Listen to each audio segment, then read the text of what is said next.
जो सबसे बड़ा उपहार है इस श्वास का, वो श्वास तुम्हारे अंदर आ रहा है। और हर एक श्वास जो तुम्हारे अंदर आ रहा है वो क्या उपहार ला रहा है तुमको मालूम? वो क्या कृपा है, वो क्या कृपा है जो अभी अभी तुम्हारे अंदर आई, अभी अभी। लोग तो बात करते हैं 10,000 साल पहले की, लोग बात करते हैं 2000 साल पहले की, लोग बात करते हैं 200 साल पहले की। मैं बात करता हूं आज की और अभी की। अभी अभी जो तुम्हारे अंदर श्वास आया, तुमको मालूम है वो कितना कीमती था?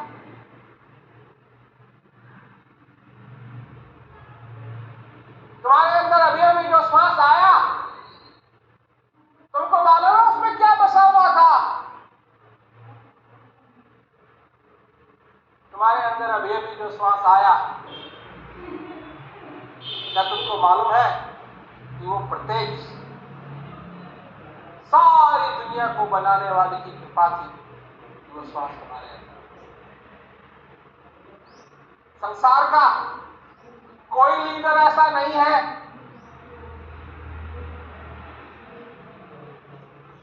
कोई लीडर ऐसा नहीं है कि वो श्वास चला सके। संसार की कोई दौलत ऐसी नहीं है जो इस श्वास को खरीद सके। बिना कुछ किए यह तुम्हारे अंदर आया और तुमने इसका किस प्रकार स्वागत किया?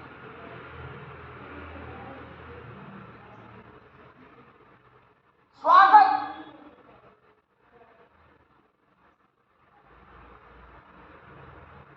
क्या तुम इस श्वास के लिए तैयार थे? क्या तुम इस श्वास के लिए तैयार हो? क्या तुम इस श्वास को समझते हो? ये क्या है, क्या कृपा है, क्या अनमोल चीज है जो तुम्हारे को बिना कुछ किए मिल रही है?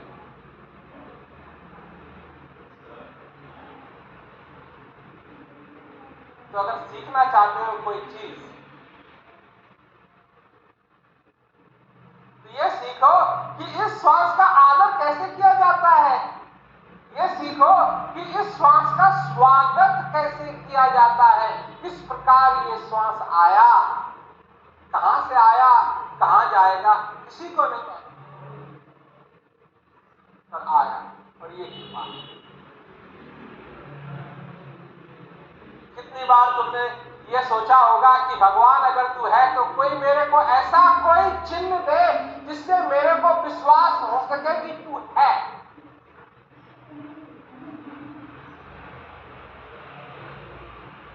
यह है चिन्ह। विश्वास आया, यह है चिन्ह। क्योंकि ये श्वास आया तुम जीवित हो, क्योंकि ये श्वास आया तो तुम कल की अपेक्षा कर सकते हो, क्योंकि ये श्वास आया तो जो बीता हुआ दिन है उसकी तुमको याद है, क्योंकि ये श्वास आया तुम भविष्य के बारे में सोच सकते हो, क्योंकि ये श्वास आया तुम मुस्कुरा सकते हो, क्योंकि ये श्वास आया तुम रो सकते हो, क्योंकि ये श्वास आया। तुम किसी के पिता हो, तुम किसी के पति हो, तुम किसी की बहन हो, तुम किसी के भाई हो, तुम जो कुछ भी नाता है ये क्यों है? क्योंकि ये श्वास आया। और जिस दिन ये श्वास आना जाना छोड़ देगा, न तुम किसी के भाई रहोगे, न कोई तुम्हारी बहन होगी, न कोई तुम्हारा बेटा होगा, न तुम्हारा कोई बाप होगा, न तुम किसी के बाप।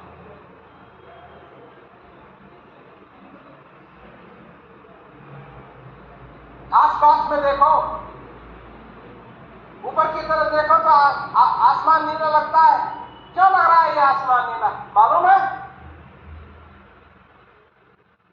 पूछो किसी से, कोई कहेगा कि हाइड्रोजन की वजह से, कोई कहेगा इसलिए क्योंकि समुद्र जो है वो नीला है, उसकी चमक है। मैं बताता हूं ये आकाश नीला क्यों है।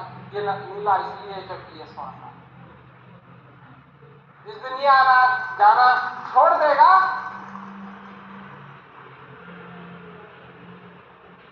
ये आकाश नीला नहीं रहेगा। इधर उधर देखो, कोई चीज तुमको हरी दिखाई देगी, कोई चीज तुमको लाल दिखाई देगी,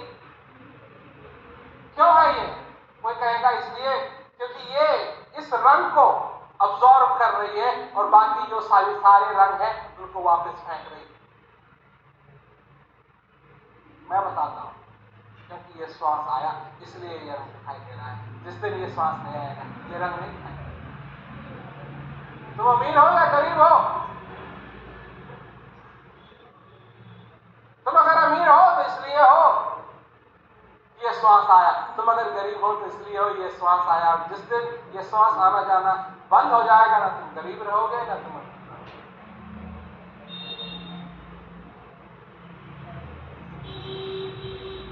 जो कुछ भी सारे संसार की रचना है, जो कुछ भी तुम देख रहे हो, जो कुछ भी जाति पाति का भेद है, जो कुछ भी है वो इसलिए है क्योंकि तुम जीवित हो। परंतु देखने की बात यह है कि जीवन इस चीजों के लिए मिला है या जीवन अपने जीवन को सफल करने। तो मैं पूछता हूं आज सभी लोगों से, दुनिया के लोगों से, कि जो आत्मा की शांति होती है वो कैसी होती है? जब नहीं मालूम तो क्या होगा? कैसे पता लगेगा? कैसे पहचानोगे? क्या पहचान होती है? क्या पहचान है इस श्वास की? क्या पहचान है इस आत्मा की शांति की? क्या पहचान है असली शांति? क्या पहचान है कब ये जीवन सफल हो जाए? क्या पहचान है कि सचमुच में आदमी ये समझ जाए, इस चीज का अनुभव करे और अपने जीवन को सफल? क्या करे? तो पहचानने के लिए लोग हैं जो कहते हैं हो सकता है ये पहचान हो सकता है ये पहचान हो। और मैं सच कहता हूं कि उनका वर्णन भी वही है। क्या है? 4 टांग है, कान हो सकता है, सींग हो, है ना? तो इस चीज की पहचान करने में लगे हुए। और लोग क्या ला रहे हैं घर में? गऊ नहीं ला रहे हैं, बैल ला रहे हैं घर में और कह रहे हैं कि दूध नहीं निकलता है। क्या कहते हैं लोग? कि ये सब बकवास है। क्या कहते हैं लोग? कि ये सब बकवास है। क्या कहते हैं लोग? कि इनको नहीं मालूम। बस सबसे असली चीज, अगर तुम परमानंद की पहचान चाहिए तो उस परमानंद की पहचान तुमको कहां मिलेगी? तुम्हारे अंदर। अगर किसी को मालूम है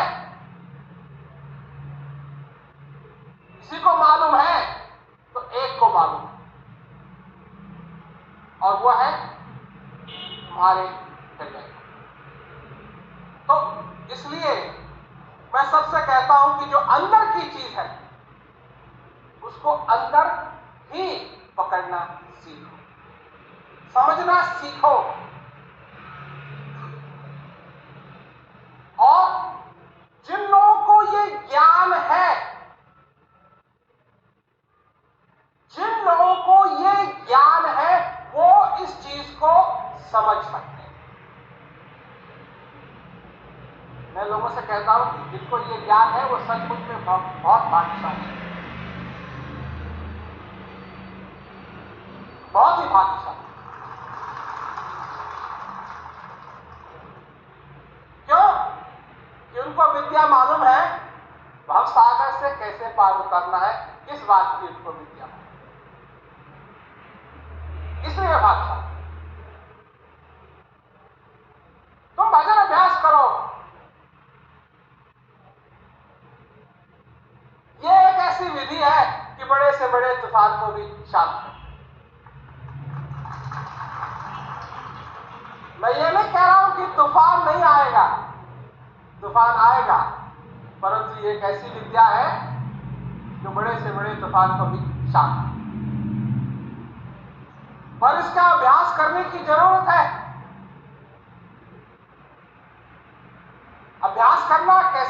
करना, आनंद से अभ्यास करना। और जब अभ्यास करने के लिए बैठो, ये नहीं है कि फिर मन के पीछे लग जाए, मन जहां ले जा रहा है वहीं जा रहे हैं। मन तो कहीं और दिया और तन साधन के संग मन कहीं और है ना।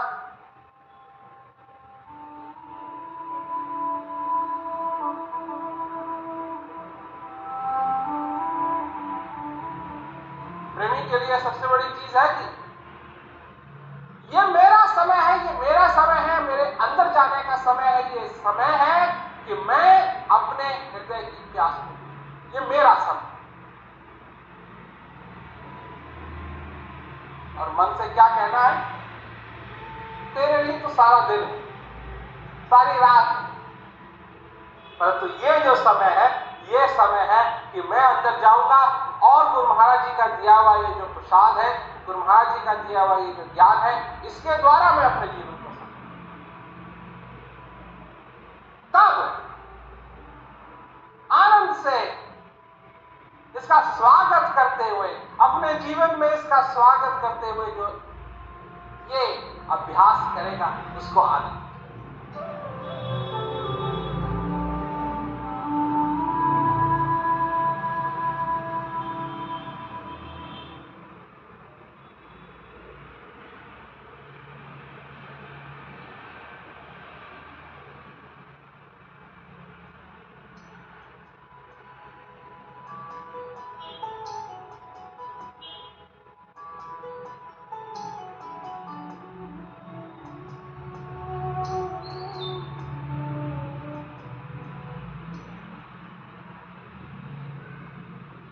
बात है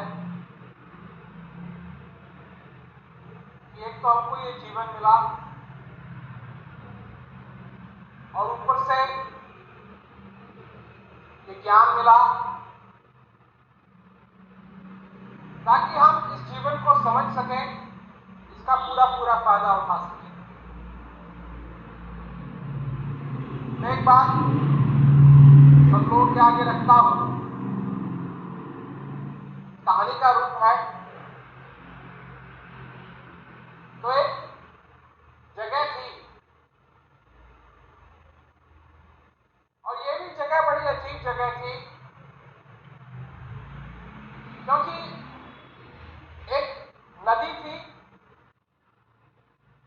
बहुत चौड़ी नदी, लंबी नदी, गहरी नदी, और नदी के एक पार रेगिस्तान और कुछ नहीं, रेगिस्तान। नदी के किनारे एक शहर था और इस शहर में तरह तरह के लोग रहते थे। आसपास में क्योंकि नदी थी, लोगों के पास नौकाएं भी थी और नदी के ऊपर नीचे लोग अपनी छोटी छोटी नाव को लेकर के जाते थे, क्योंकि नदी बहुत चौड़ी थी और उस पार क्या होगा, जो था उस पार, वो इस पार से दिखाई नहीं देता था, इस तरफ से दिखाई नहीं देता। इतनी बात थी कि हर एक दिन ये चर्चा होती थी उस शहर में कि नदी के पार क्या शहर है, कैसा शहर है, क्या है, जंगल है, रेगिस्तान है, पहाड़ियां हैं। तो खूब चर्चा होगी, क्योंकि हालत नदी की ऐसी थी कि छोटी छोटी जो नौकाएं थी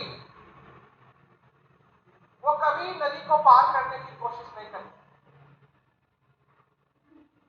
किनारे किनारे ही रह करके ऊपर नीचे क्षमता थी, नदी को पार करने की क्षमता नहीं है। तो लोग क्या बात करते थे शहर में? कोई कहता था सुना है, जानता कोई नहीं था, सुना है कि उस पार, नदी के उस पार बहुत ही सुंदर जगह है, जंगल है, पेड़ है, पौधे हैं, फूल है, झरने हैं। और जब भी कोई इस प्रकार से बात करता था, कोई ना कोई आकर के उसको टोकता था, लोगों को टोकता था कि तुमने कभी देखा तो नहीं है, ये भी हो सकता है कि जैसे इस तरफ है रेगिस्तान, उस तरफ भी रेगिस्तान। तो लोगों में हर रोज चर्चा होती। कोई कहता था कि अगर नदी के आगे इधर चला जाए, किनारे में ऊपर की तरफ चला जाए, हो सकता है वहां बहुत सुंदर जगह हो। एक बात ये निश्चित थी कि रेगिस्तान के होने की वजह से, रेती रेत होने की वजह से वहां लोग रहते तो थे, पर वहां रहते हुए कोई खुश नहीं। मतलब अगर हमेशा ही कोई चर्चा होती थी तो चर्चा ये होती थी उस पार क्या, नदी के ऊपर की तरफ क्या, नदी के नीचे की तरफ क्या, कोई खुश नहीं था। इधर उधर किसी ना किसी तरीके से लोग बैठ के यही चर्चा करते थे, क्या हो क्या हो क्या हो। एक दिन ऐसी नौका वाला आया, इसके पास ऐसी नौका थी जो गहरे पानी में तैर सकती।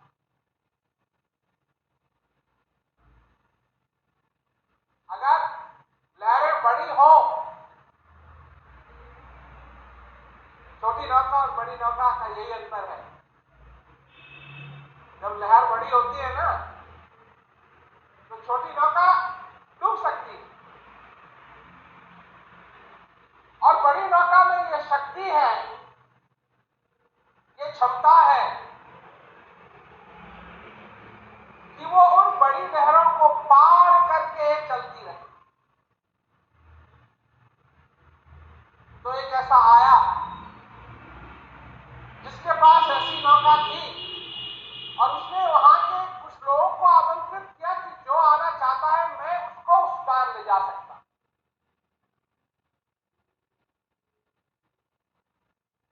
अब ये एक ऐसी बात हो गई कि जिस चीज का ख्वाब सारी जिंदगी भर लोग देख रहे थे, जिसके बारे में हर रोज चर्चा हुआ करती थी, जिसको सब लोग समझते थे कि यह असंभव बात है, इस व्यक्ति के आने से वो बात संभव लगने लगी।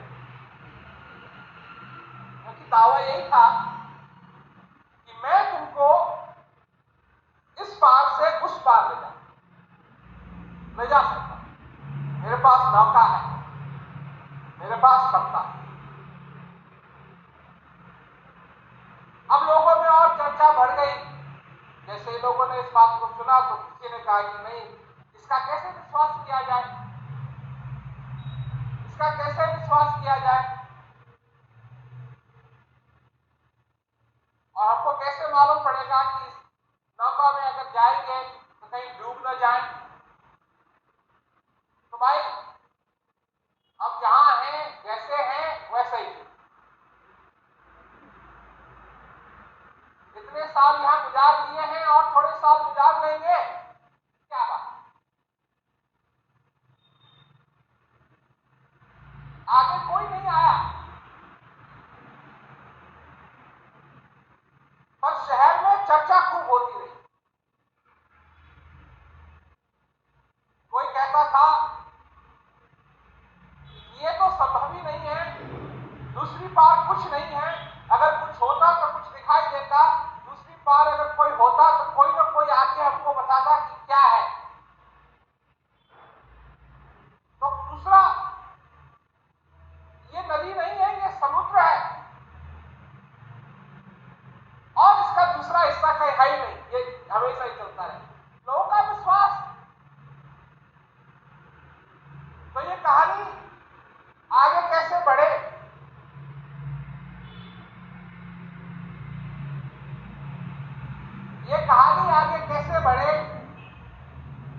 ये कहानी खुली कहानी है,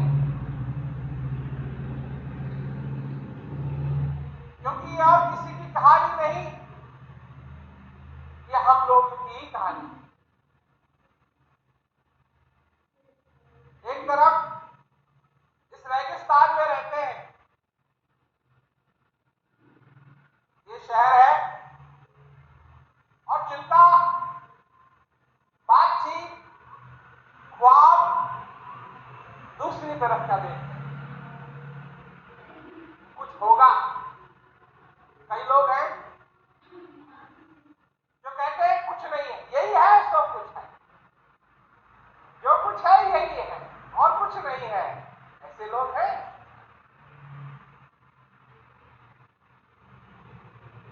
क्योंकि अगर कोई आए और कहे कि मैं जा सकता हूं, तो क्या हम अपने में इतनी शक्ति रखते हैं? हां, शक्ति।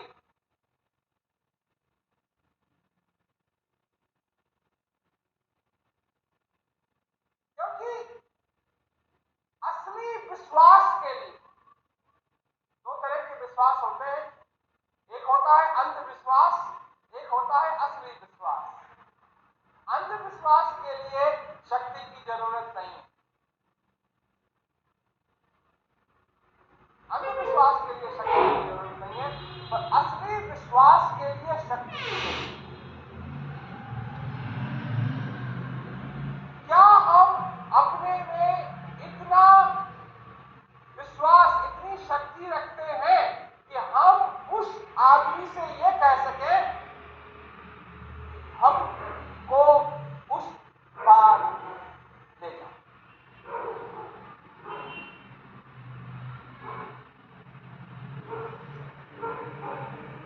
क्यों? ये तो सिर्फ शब्द है, अभी तो शब्द है। नदी गहरी है, तेज भी बह रही है, और सुना है कि लोग इस पार से उस पार जा चुके हैं, पर किसी ने वापस आकर के ये नहीं कहा कि हां मैं पहुंच गया हूं। ये भी अजीब बात है। अरे किसी के दिल में तो थोड़ी बहुत रहम होता अगर, तो ये कहता कि हाँ मैं वहां पहुंच चुका हूं और बढ़िया जगह है, और वापस आकर के कि हाँ भाई सबको वहां चलना चाहिए। हम बातें सुनते हैं, बातों की लोग चर्चा करते हैं, इशारे हमको मिलते हैं, उन्हीं इशारों के आधार पे हम सोचते हैं हो सकता है कुछ हो सकता है कुछ नहीं हो। परंतु जो विश्वास कर सकता है, अंधविश्वास नहीं, कि मेरे को बताओ, दिखाओ, मेरे को ये मौका दिखाओ,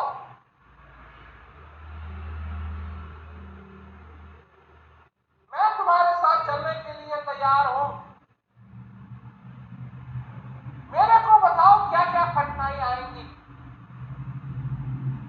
मेरे को बताओ मैं कहां बैठूं, मेरे को बताओ कि अगर तूफान आएगा तो मेरे को क्या करना चाहिए। कोई चीज है जिसको मैं पकड़ के बैठ सकता हूं ताकि अगर तूफान आए, लहरें बड़ी हो तो मैं गिर न जाऊं।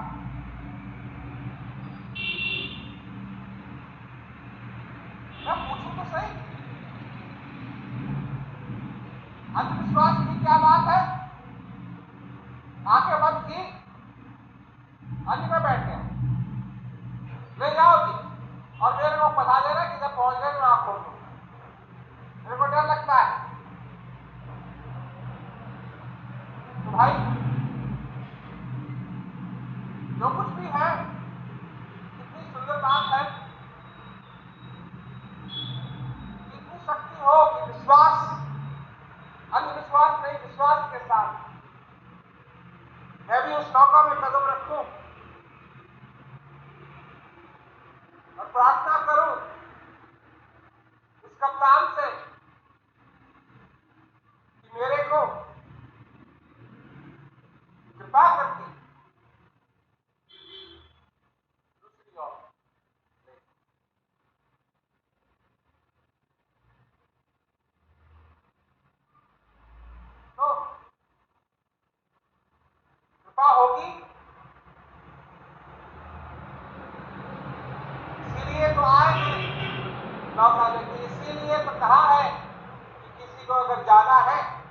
तो वो बैठे, कृपा होगी बार बार, क्योंकि हम लोग भूलते रहते हैं, भूल भुलैया में रहते हैं, तो आदत पड़ गई है भूलने की। हर एक चीज को भूलते रहते हैं, हर एक चीज को भूलते रहते हैं, हर एक चीज को भूलते रहते हैं, और ये भी भूल जाते हैं कि यार क्यों आएंगे। इसका भी प्रबंध है, याद दिलाने वाला आता रहता है, याद दिलाता रहता है, आता रहता है, याद दिलाता रहता है, आता रहता है, याद दिलाता है। याद रखें क्या जरूरी चीज है इस जिंदगी के अंदर, क्योंकि ये ख्वाहिश शुरू से ही नहीं बदली है, ना अब तक बदली है, ना आगे जाके बदलेगी। और ये मैंने खुद अपने जीवन में इस बात को देखा। इसका अर्थ मैंने कई लोगों को जानता हूं, कई लोगों को मैंने देखा, जब मैं छोटा था तो वो आए भाव से, प्रेम से, प्यार से, उन्होंने अपनी जिंदगी के अंदर इस ज्ञान को अपनाया, सेवा की, सत्संग सुना, और सारी जिंदगी लगे रहे, और आखिरी श्वास तक, आखिरी श्वास तक। और ये कोई मैं एक आदमी की बात नहीं कर रहा हूं, मैं तो कई लोगों को जानता था जिन्होंने आखिरी श्वास तक इस ज्ञान को नहीं छोड़ा, और जिसने नहीं छोड़ा उसकी जिंदगी के अंदर आनंद ही आनंद बना। ऐसी बात नहीं है कि मैं और लोगों को नहीं जानता हूं, तो ऐसे भी लोगों को जानता हूं जिन्होंने छोड़ दिया,